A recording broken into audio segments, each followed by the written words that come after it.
Adam, that looked like a decent sort of a scare for you. How threatened did you feel in that last quarter? Scare, I suppose, it's not probably the right word, is it? I mean, they were playing for a spot in the finals, so we knew exactly what was coming. So, we thought it was a pretty good standard game, and they played with tremendous spirit and threw the absolute kitchen sink at us. So, we were really pleased we got away with a win. You had a lot of supply. You had that sort of advantage throughout the day. Were you frustrated you couldn't put them away? We're a bit frustrated, yeah. I don't think in my time we've had that much supply, and some of the numbers we showed our players were really good and not get reward for it, you know. So I think it's a credit to Adelaide's defence and the way they set up. But we got it done in the end. And if we get those type of numbers every week, we'll take it because we don't get them very often. And when we do get it, we win. And a spread of some different tools, taking marks and kicking goals. Yeah. Oh, that's good for us. We want a good spread. We've got a young forward line. You can take out Kennedy. And the rest of the boys are pretty young, so we're finding a way to get a good avenue to all of our players. Oscar Allen, I think, kicked 3 today. Jakey Waterman, no, they're 20 and 21, so good supply. Willie Rowley was good for us as well in the front half, and it was pretty good pressure. What didn't you like about the game? Second quarter, or the fact that the supply didn't turn into efficiency in the front half. Second quarter, we got beaten around the ball. So we had a good discussion at half-time about what to do with that. Losing Sloan was important for them, but I thought our mids probably elevated to a level that we probably can't sustain all the time. We'd love them to, but they do go to a level that's pretty ruthless. So that's probably what we did in the start of the third quarter, but second quarter we lowered our colours in the midfield.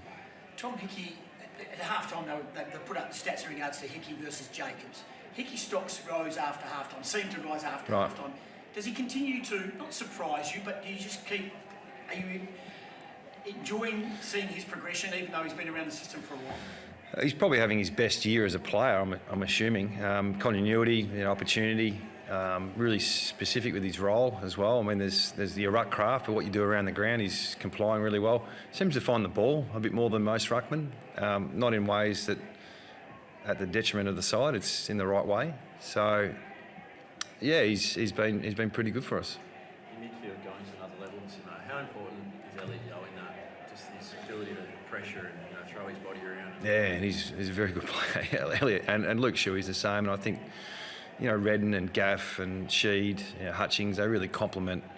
The collective is pretty good, along with Oscar in the second ruck. They know how to take it up to teams. But like I said, there were stages where we lowered our colours and there were stages where we got on top. So, it was a pretty even battle really in the midfield, but we did get a lot of supply today. It seems like people are starting to tweak about Yeo, how good he is, especially over on the eastern states. There's people mentioning he's potentially the best player in the game. Do you sort of Yoey? put him in that category? Do you think he's close? I don't really think about those things, but he's won our last 2 best and fairest, and one of them was in a premiership year. So he's been pretty good. He is a bit slow to start this season, but he's got now probably that resilience within himself, and he knows how to handle different situations. But it's not all about Elliot. He's the first one to say that. So our midfield as a whole, on their day, at their best, they're pretty good. You touched on a couple of the younger forwards before. Jack Darling, he just seems to be growing every week. What do you make of his leadership? Jack, well, he's another one who's continued to grow in the last 4 or 5 years. He's now hit that probably age profile as a forward that been around a while. I'm not sure how many games he's played, but he's very experienced now, and he's probably dealt with different situations in the last 18 months where he's got through. So he's got more avenues to get into the game, which you just can't get that early. So, and if we keep giving him supply, he's going to have influence. Is he becoming more consistent in your eyes? Probably in your eyes more. He's more consistent. He doesn't have to kick goals to be consistent. Same with Josh. It's not about impacting the score, but it's part of it. It's definitely part of it. But we're doing things, hopefully, that allow us to be a little bit more dangerous as a collective. So sometimes he won't hit the scoreboard, but he'll still play well.